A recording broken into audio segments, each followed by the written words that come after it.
What do you make of the fact that police are accusing you of what they call disinformation and always manipulating public narratives and weaponizing propaganda to malign state institutions and their leadership, especially the office of the IGP? So what is maligning the IGP about saying you have retired, leave? How's that malicious? The same thing applies to customs. The same thing applies to immigration.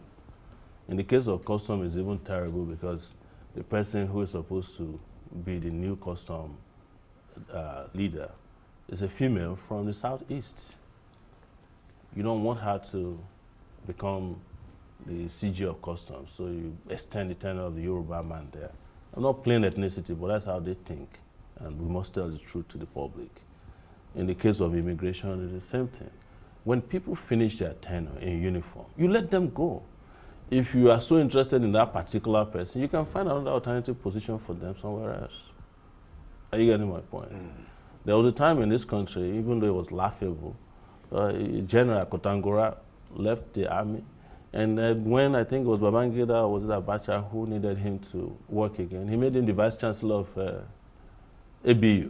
So there are a lot of positions in the country where you can put your cronies, but you should not mess with public institutions that are sacred to our security in this country by extending tenures or putting people there who have no intention to retire. When exactly it is clear that when people reach 35 years in office or they've reached the age of 60, they are supposed to leave the uniform. They are supposed to stop wearing the uniform. In fact, if you were to find somebody else wearing a uniform outside after they have retired, you arrest them and you prosecute them because that's a crime. Politicians have always found a way to, you know, find willing public servants to help them carry out their nefarious activities. Politicians always find a way to, lure civil servants to come into their, partnership with them in order to help advance their own desires. And in the case of Kayode Egbetokun and Sowore's, outspoken nature of calling the current Inspector General of Police illegal, by all terms of service of the Police Act, you have to realize that the Police Act says either you're 60 or 35 years in service. If you're 60 years old or 35 years in service, or whichever one comes first, you should be retired. And the fact that the National Assembly willingly helped Tinubu to extend the term of this Police Inspector General literally is at odds against the Police Act. And that's why Sowore always says that it's illegal. It's an illegal IGP. And Nigerians have to realize that our system needs Sowore, in spite of the fact that many people might not like him. Our system needs Sowore. The same way our system needs the news agencies to report the crimes of our politicians. Our system needs the likes of Sowore. Our system needs the likes of VDM. Our system needs the likes of Aisha Yesufu, people who are vocal against criminality and impunity in government and in governance. And in the case of this constant arrest of Sowore, you have to realize that there's no law against public manipulation of the social media. After all, nobody owns social media. You can put regulations on it, but there's nobody, if you feel Sowore has lied against you or, said things, take him to court. You take him to court, you settle it in court.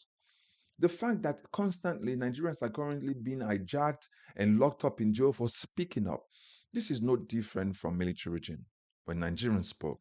And we know as it stands, the kind of government we have is synonymous and is akin to a military regime. And people have said to me, stop calling this government or this current president the one that seems to be like he was a Democrat. He was never. So I've listened to them. So, but you can see exactly what happens. Egbetokun is not the worst. It's not the first of those police officers that have been worked. We've had Tafa Balogun who stole a lot. We've had Ibrahim Idris, that transmission IGP. We've had the likes of Hafiz Balogun. We've had Adamu Mohammed, the one during the NSAS crackdown. We've had people that are worse.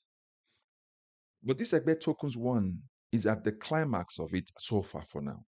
And that's why, as Nigerians, we must keep speaking up that Egbetokun must go.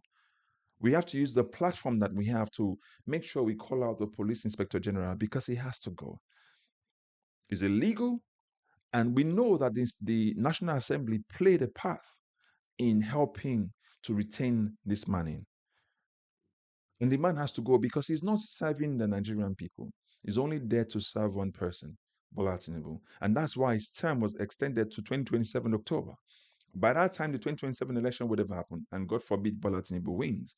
Because if he does, who knows, they might still extend his role again to be his enforcer, to help silence dissidents, people who are speaking up against government impunity and corruption in government. That's why also this Cybercrime Act needs to be reviewed or either phased out. Because this Cybercrime Act has now been used as a tool to either impound people and lock them up and use that to say, because they're speaking up against politicians, Nigerians are calling out politicians. By so doing, Cybercrime Act is now the tool for them to use to clamp down on politicians. The same crimes, the same internet that Bola Tinubu used for opposition voicing against Jonathan, against the PDP, that's the same voice they want to silence. It lets you understand that our system encourages corruption, impunity from this set of politicians that we currently have. I've said this before. Bola Tinubu, Atiku Abubakar, Amechi, they are all cut off from the same cloth. They will never do anything different. They will come in, they will be worse than the previous person that was there before. And that's exactly what we need to know as a people.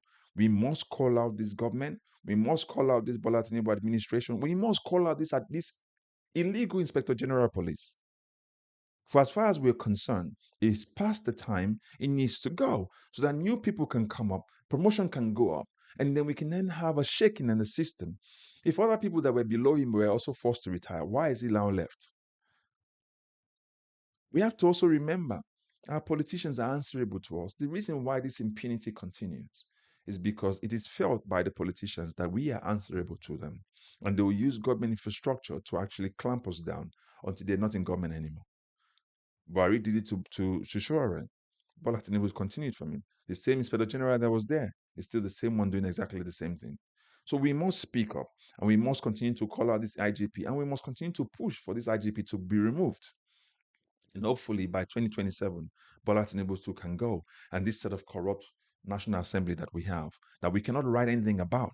There's nothing, this 10th Assembly, there's nothing you can look at in this 10th Assembly and say this 10th Assembly is good for. This 10th Assembly that we have has encouraged the impunity of this current government. And they become willing participants. Remember, I said politicians always find willing participants to help them carry out their nefarious activities. And Egbetokun must go because he's a willing participant. And again, it's illegal. Egbetokun must go. Regardless of the adjustment they made to the Police Act, he has to go. And also the Cybercrime Act needs to be reviewed because that's become a tool against Nigerians on behalf of the politicians. I don't know if that's what you think. So put your comments in the comment section. Please like, share, subscribe if you've not done so, and recommend this channel. I'll catch up in the next video. God bless you. Bye-bye for now.